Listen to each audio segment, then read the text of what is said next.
다 같이 사도신경으로 신앙 고백 드리겠습니다. 전능하사 천지를 만드신 하나님 아버지를 내가 믿사오며 그 외아들 우리 주 예수 그리스도를 믿사오니 이는 성령으로 잉태하사 동정녀 마리아에게 나시고 본디오 빌라도에게 고난을 받으사 십자가에 못 박혀 죽으시고 장사한 지 사흘 만에 죽은 자 가운데서 다시 살아나시며 하늘에 오르사 전능하신 하나님 우편에 앉아 계시다가 저리로서 산자와 죽은 자를 심판하러 오시리라. 성령을 믿사오며 거룩한 공예와 성도가 서로 교통하는 것과 죄를 사하여 주시는 것과 몸이 다시 사는 것과 영원히 사는 것을 믿사옵나이다. 아멘. 오늘 우리에게 주신 하나님 말씀은 구약성경 민수기 22장 30절에서 31절의 말씀입니다. 구약성경 235페이지에 있는 민수기 22장 30절에서 31절 말씀을 제가 읽어 드리겠습니다. 나귀가 발람에게 이르되 나는 당신이 오늘까지 당신의 일생 동안 탄 나귀가 아니냐? 내가 언제 당신에게 이같이 하는 버릇이 있었더냐? 그가 말하되 없었느니라. 그때 야훼께서 발람의 눈을 밝히시매 야훼의 사자가 손에 칼을 빼들고 길에 선 것을 그가 보고 머리를 숙이고 엎드리니. 아멘. 오늘 주신 말씀을 가지고 이기시는 하나님 세 번째 시간 나귀가 본 것이라는 제목으로 말씀의 은혜를 함께 나누도록 하겠습니다. 성경을 보면 하나님께서 때로는 사람들을 질책하시기 위해서 짐승을 통해 사람을 꾸짖으시고 짐승처럼, 즉 사람이 만물의 영장이고 하나님의 형상으로 지음받았다 하지만 하는 꼴은 저 짐승만도 못하다라고 하는 그 어리석음을 보여주시기 위한 도구로서 짐승을 사용하실 때가 종종 있다는 것을 알 수 있습니다. 그래서 가끔 보면은 그런 어떤 짐승을 통해 비유를 통해서 혹은 오늘처럼 실제 있는 사건을 통해서 우리 인간들을 깨우쳐 주시기 위해서 짐승을 하나님이 도구로 쓰시는 경우가 있는 것이죠. 오늘 본문에 보면 발람이 타고 다니던 나귀가 있는데 이 나귀를 통해서 발람의 화를 돋구시고 발람이 그렇게 나귀를 때리려고 할 때 발람의 영적인 눈을 뜨게 하셔서 사실 알고 보면 발람의 모습이 마치 뭐와 같으냐? 지금 이 나귀와 같다라고 하나님이 가르쳐 주시는 사건을 우리는 보게 됩니다. 종종 성경에서 여러 짐승이 언급되고 그 짐승이 가지는 이미지라든가 그 짐승을 통해 상징되는 것들이 있습니다. 그 중에서 나귀는 어떤 이미지를 갖고 있을까요? 많은 경우 성경에서의 나귀는 뭔가 좀 어리석고 고집세고 불순종하는 그런 이미지로서 나귀가 사용될 때가 많습니다. 그래서 이 나귀라는 것이 뭔가 어리석은 사람을 보고 또 그 사람이 불순종하고 게다가 고집까지 세가지고 한 번, 두 번 아무리 하나님이 그 사람을 권면하고 또 선지자를 통해 깨우치려고 해도 이 들어 먹지를 않는 그런 고집센 모습들이 있을 때 그런 존재들을 나귀와 같이 그렇게 성경에서 취급하는 경우들이 종종 표현되고 있는 겁니다. 그런데 오늘 그 내용을 보면 우리가 이 사건을 좀 알지만 잠시 설명을 드리면 이제 발락왕이 그 준다고 하는 그 복채, 그 돈, 이 머니가 너무너무 탐욕이 생기니까 결국 홀랑 넘어가서 하나님이 그냥 가라. 하나님이 허용을 하시지만 이게 기분 좋은 허락이 아닙니다. 하나님은 지금 속으로 내가 분명히 너한테 가지 말라고 확실하게 말했는데도 또 물어보고 하는 네 속을 내가 알겠다. 너 가고 싶은 거 아니냐? 돈이 탐나는 거 아니냐? 왜 내가 안 된다고 했는데 또 물어보냐? 이미 그거는 속으로 하나님 좀 가게 해줘요. 나 가고 싶으니까 허락 좀 해줘요 하는 네 속마음이 있는 거 아니냐? 하나님 그거 모르시겠습니까?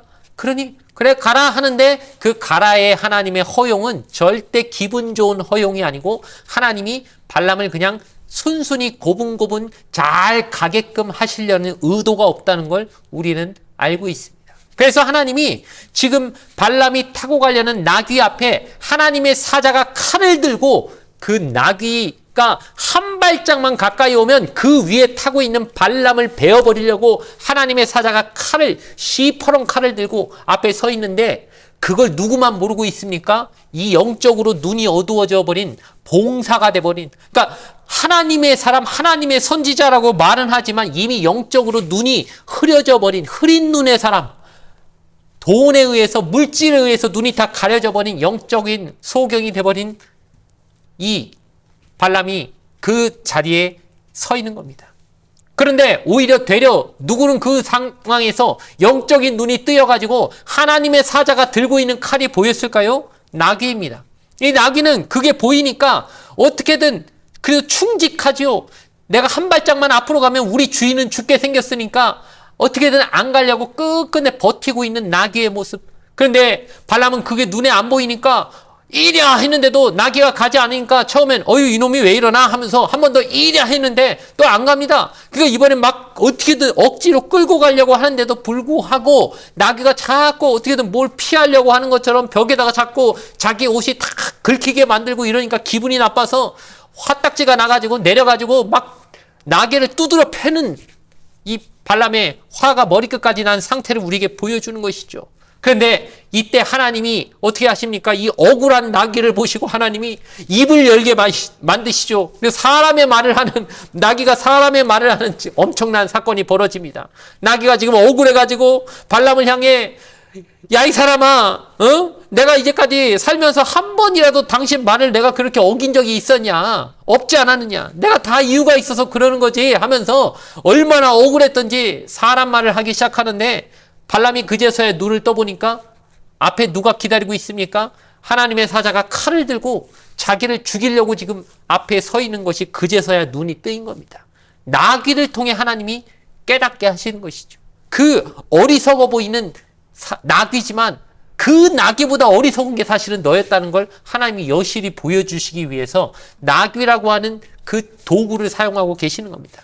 근데 이 장면이 굉장히 상징적이고 우리에게 재미있는 모습을 대비시키고 있는데 무엇이냐면 지금 발람이 나귀를 몇 번 명령합니까? 3번 명령해도 나귀가 순종하지 않으니까 발람이 화가 났고 나귀를 때린 건데 왜 3번이나 발람이 이 나귀가 불순종하느냐? 발람도 지금 하나님 앞에 3번이나 하나님의 그 말씀에 불순종하고 있는 걸 보여주기 위해서 이 3번이 알고 보면 나귀의 불순종이 발람의 불순종이라는 사실을 보여주기 위해서 하나님이 이렇게 문학적 장치를 보여주시는 겁니다. 나귀가 3번 부인해서 3번 불순종하니까 화가 나가지고 나귀를 두드려 패는 발람에게 하나님이 눈을 여셔서 너는 나한테 3번 지금 불순종하고 있는 걸 모르겠느냐? 저 나귀나 너나 똑같다. 이 고집 세고 말 안 듣고 불순종하는 존재야. 나귀만도 못한 존재야 라고 깨닫게 하시기 위해서 하나님이 나귀라고 하는 장치를 통해 발람의 어리석음과 발람의 그 욕심과 하나님 앞에 불순종하고 고집 부리는 이 모습을 나귀를 통해 지금 깨닫게 하고 계시는 것이죠. 즉 우리 인간의 어리석음이 얼만큼 도가 지나칠 수 있는지 우리는 여기서 분명히 깨달아야 되는 것입니다. 그런데 이 상황에서 하나님이 또 하나 뭘 보여주시는 겁니까? 내가 안 보였지 처음에는. 왜 그런 줄 아느냐? 네 눈이 가려져 있었기 때문이다. 또 하나님의 그동안 말씀을 또 받고 또 누군가에게 복도 빌어주고 저주도 하는 아주 영적인 그런 존재로서 네가 사람들한테 인정받지 않았느냐? 그런데 그런 존재가 어떻게 하나님이 안 보일까? 나귀도 보이는 하나님의 사자가 왜 너한테는 안 보였는 줄 아느냐? 네 눈이 지금 그동안 가려져 있었기 때문이다. 너의 눈을 흐리게 만든 게 뭔지 아느냐? 탐욕이다, 탐욕. 그 탐욕이 눈을 가려버리니까 넌 저 나귀가 보는 하나님도 너의 눈에는 안 보였던 거다. 왜 네 눈이 가려졌다는 걸 넌 분명히 깨달아야 된다라고 하나님이 그 부분을 지적하고 계시는 것이죠. 여러분, 살다 보면 우리 인생이 항상 탄탄대로면 얼마나 좋겠습니까? 내가 하고자 하는 대로 인생이 쫙쫙 고속도로처럼 열리면 얼마나 기분 좋겠습니까? 그런데 살다 보면 안 그럴 때가 더 많다는 걸 여러분 많이 경험해 보시게 될 겁니다. 마치 앞에 누가 뭘 팍 막고 있는 것처럼, 마치 무슨 입구를 뚜껑으로 뭐가 팍 막고 있는 것처럼, 나는 앞으로 가고 싶은데 뭔가 자꾸 일이 꼬이고 앞에 뭐가 막혀 있는 것처럼 내 인생이 안 풀리고 답답할 때가 많이 있지요. 그런데 한번 여러분, 그것이 왜 그럴지 우리가 하나님 앞에 구하면서 과연 이게 하나님이 원하시는 길인가 아니면 내 욕심대로 가려고 하는 길인가를 돌아보는 그 시간이 되길 바랍니다. 대부분 우리가 앞이 막히면 꼭 발람처럼 꼭 승질을 냅니다. 화를 내고 하나님 원망하려고 하고 나귀를 막 두드려 패듯이 막 누구한테 화풀이를 하려고 하는데, 그럴 때일수록 우리가 한번 민감하게 하나님 앞에 기도하면서 영적인 눈을 열어달라고 구해야 되는 때인 것을 우리 꼭 기억하시기 바랍니다. 하나님 앞에 엎드리라고 하는 때일 겁니다. 왜 내 앞이 막혀 있습니까? 막혀 있다면 화를 내지 마십시오, 여러분. 하나님 앞에 한번 구해야 될 때 아니겠습니까? 내가 가고자 하는 길이 있는데 이게 막혀 있다면 하나님 뜻이 아닐 수도 있는 것이고, 때로는 그게 하나님 뜻인데도 불구하고 하나님이 나를 시험하고 연단하셔서 더 강하게 만드셔서 이걸 극복하게 만드시기 위해서 나를 연단하시는 과정일 수도 있는 것이고, 우리가 하나님 뜻을 모르니까 하나님 뜻을 알려고 하나님 앞에 엎드려 구해야 될 텐데, 항상 우리는 길이 막히면 화를 냅니다. 막 발람처럼 나귀를 막 지팡이로 때리고 주변에 있는 사람들 상처 주고 그렇게 성질만 부릴 때가 얼마나 많이 하는 것입니다. 여러분, 분노하고 원망하고 밀어붙이려고 안 되는데도 그 어거지로 어떻게든 밀어붙여갖고 앞으로 나가려고 하는, 그래서 발람처럼 옷이 그 벽에 탁 긁혀가지고 나귀는 안 가려고 하는데 어떻게든 자기는 가고 싶으니까 그냥 밀어붙이려고만 하니까 나귀도 못 가고 자기도 못 가고, 자꾸 나귀는 옆으로만 가려고 하니까 옷은 다 벽에 긁혀가지고 찢어지려고 하는 이런 생채기가 나면서도 자기 욕심대로 자기 고집대로만 하려고 하는 우리 앞에는 하나님이 그 눈을 열어주셔야만 길이 보인다는 사실을 우린 꼭 기억해야 할 줄로 믿습니다. 발람처럼 하나님의 뜻을 아니라 내 고집대로 내 생각대로만 밀어붙이려고 하면 하나님이 막으신 그 길이 절대 열릴 수가 없습니다. 먼저 눈이 열리게 해달라고 기도해야 할 줄로 믿습니다. 하나님, 내 눈을 열어주십시오. 도대체 뭐가 앞이 보이지 않습니다. 난 분명히 이 길이라고 생각했는데 뭐가 앞에 막혀 있는 것 같습니다. 뭔가 날 막고 있는 것 같습니다. 그게 하나님이신지 아니면 또 다른 원인이 있는 것인지 나는 알지 못하니까 하나님 앞에 엎드려서 하나님, 이 막힌 길 앞에 내가 왜 여기서 막혔는지 가르쳐 달라고 좀 하나님의 음성을 들으려고 귀를 여는 그런 지혜를 달라고 구하시는 여러분 되길 바랍니다. 오늘 이 아침 이 새벽 혹시 막혀 있는 분이 있으십니까? 분노하지 마십시오. 원망하지 마십시오. 주변 사람들 상처 주지 마십시오. 고집대로 밀어붙이려고 하지 마십시오. 발람처럼 하나님 눈을 열어달라고, 이 길이 왜 그런지 하나님 음성을 들려달라고 그렇게 구하시는 그런 삶이 되어지길 바랍니다. 그럴 때 하나님이 그 눈을 열어주실 때 뭐가 우리의 문제인지, 내 삶에서 뭐가 풀려야 되는 건지, 왜 앞이 막혀버렸는지, 이 꼬인 것들이 어떻게 풀어져야 되는 것인지 나에게는 답이 없으니 하나님 앞에 나아가서 하나님, 나는 도저히 답이 없으니 하나님께서 이 문제를 맡아주셔야겠습니다 하면서 더욱더 하나님 앞에 가까이 나아가는 놀라운 그런 하나님 앞에 삶의 계기가 되어지기를 주님의 이름으로 간절히 축원을 드리겠습니다. 잠시 기도드리겠습니다. 좋으신 아버지 하나님, 만물의 영장이고 하나님의 형상이라고 하는 우리 인간들이지만 때로는 저 미물보다 못한 영적 어두움에 쌓여있을 때가 많다는 것을 오늘 깨닫습니다. 나귀도 보는데 발람은 못 봤습니다. 얼마나 하나님과 함께 친밀하게 관계 맺지 못하면 나귀보다 영적으로 어두워질 수 있을까요?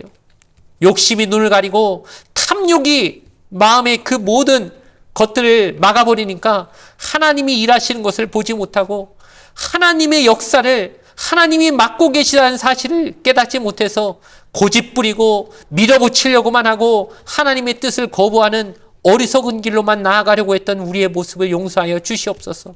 주님, 이 아침 우리의 눈을 열어주시길 바랍니다. 내 앞에 막힌 길이 있다면 그 막힘 속에서 하나님이 일하시는 역사를 보게 하여 주시옵소서.